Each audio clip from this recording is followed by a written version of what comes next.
Okay, so are you ever like driving to work and like thinking about a bunch of things because, maybe you have a long commute or maybe you don't, but like that's typically when my brain turns on um, and really gets thinking. And so on the way today, I started thinking about my birthday, my upcoming birthday.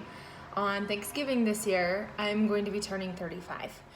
And just kind of like thinking back over my life and some of the things that I wish I could have told my younger self, or maybe even just things I wish I would have known sooner. I think that our 30s are like for unraveling. Our 20s are for figuring out who we are. And then, our 30s are really there so that we can start to unravel all of the shit that made us who we are, that we don't like the pieces of ourselves we don't like. So anyway, I was thinking that there are so many things that I've gone through in my life that I think I don't share with a lot of people, because we have this obsession in our society about appearing strong. And that's definitely something that I've carried with me. A friend of mine last week pointed that out to me as I was getting dry needling done to my pelvic floor. So let's get real. But she said, she told me, she pulled me aside afterward because she was there for it. And she said, it's okay to cry and it's okay to release the things emotionally that we need to. If you feel that come up, you don't necessarily even need to understand what it's about, but allow yourself to process it. And that was hard for me to hear because, number one, I didn't realize that I was doing it. And number two, I'm a yoga instructor. This is what I teach people in my classes, and this is the thing that I want to be putting out there. So why am I having such a hard time doing it myself,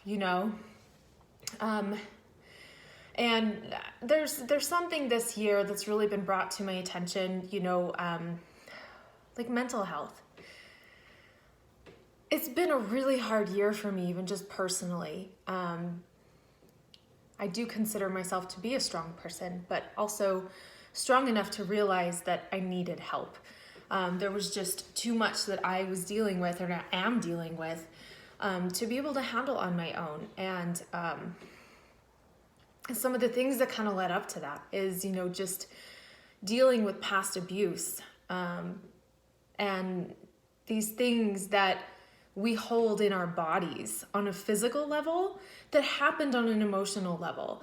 And it gets really tricky and really convoluted, and it's really hard to understand those physical manifestations sometimes. And so this is something that I've been working on personally.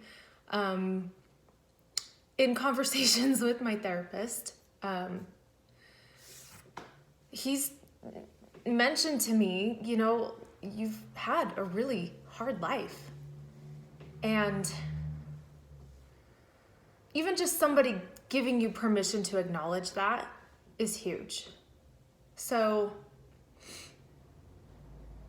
I guess I don't really know what I want to say here, except for there's a few things I'm thinking about as I'm about to turn 35. And number one, our bodies are amazing.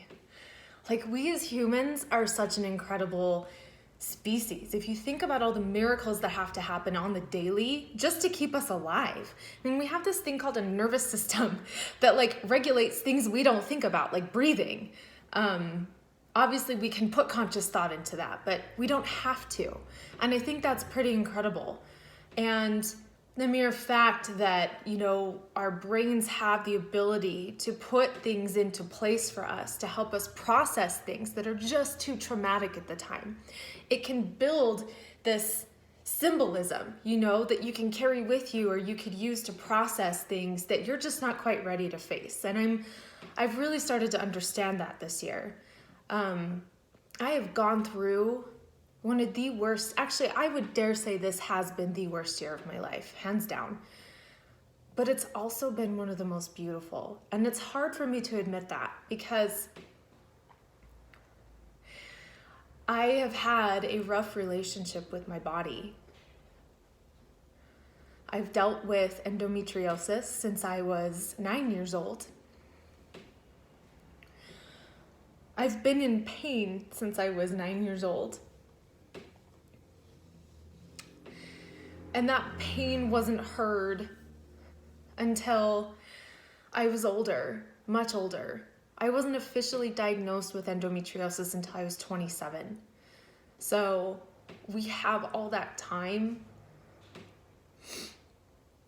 18 years of dealing with pain that can't be resolved. And you add emotional trauma on top of that from other things that have happened in my life, one of them being that I was raped when I was 17. And we just pile on these things that we carry through our lives, like we have to, you know? Finding out that I couldn't have babies was really difficult. When I was a little girl, I would play with dolls all the time. I could not wait to be a mother. And these are things that I don't share with very many people because it is so sacred to me. But I think that by talking about some of these things, we can remove that stigma that being hurt means you're weak. It doesn't. I'm starting to understand that. I mean, people that I run a business and people tell me all the time, you're so happy, you have everything, you're living your dream and you're doing all these things. And yes, like this is my dream. I love this, but it's also really hard. And I'm honestly just so grateful for this opportunity because there have been times this year when my work is the only thing that has kept me going. It is the only thing that I've been able to distract myself with, per se. So dealing with these, physical manifestations like endometriosis and adenomyosis. I've had polycystic ovarian syndrome. I've had HPV, which is another thing people don't talk about. And, it's so common. My doctor told me it's so common that really anybody could have it. And that's terrifying to me because it was such a scary thing to go through. I made the decision to have a hysterectomy, which was one of the hardest things I've ever done because I felt like I was not being true to myself in being a mother by removing this organ from my body that had hurt me for so many years. I finally took a stand and said, I deserve to be happy and healthy and free of pain, and I should be able to live my life. And so I made that decision in January this year, and I woke up with another problem. It was a very complicated procedure, and I've replaced one problem with another one, and that's been really hard for me to reconcile. It feels like every time I try to do something for me that's healing, something else happens. And that has been quite the lesson for me this year. I'm about to travel to the Mayo Clinic in the middle of my busiest time at work. Again, to try to make my life a little bit better. Because I deserve to be able to pee. I mean, how stupid does that sound? But it's true. And I'm terrified to leave my business alone. It's not going to be alone, but I'm just scared. I'm so afraid that this procedure is not going to work. I'm really hopeful that it does. Because if it doesn't, it's catheters for me for the rest of my life. And losing my sister this year has been incredibly difficult as well. It's forced me to face a lot of emotions that I was not ready to handle and still am not ready to handle. But I think that all of these things, I guess the point I'm getting at after 10 minutes is that all of these things had to happen to wake me up. I wish they didn't happen. I'm not saying that I'm like, yay, this happened to me. But I'm starting to understand that I feel that I'm more in tune with my emotional being and my physical being than I've ever been in my entire life. And I'm starting to allow myself to be a little softer in front of people. And this video, I don't honestly know if I'm going to share this, but it feels good to get it out. And I guess what I'm saying is that I'm starting to, I wouldn't go so far as to say that I love myself and who I am, but I'm working on it. And I'm starting to understand that I have to embrace the pieces of me that are not perfect in order to love myself. And I think that that is something that a lot of us struggle with. And, even if it's something as simple as, the other day my fiance wrote a list of all the things that I learned how to do in the past 2 years. It just blew my mind, this huge list, because he doesn't understand why I can't accept the fact that people are proud of me, because I feel like I don't deserve it. And that's something I'm working on.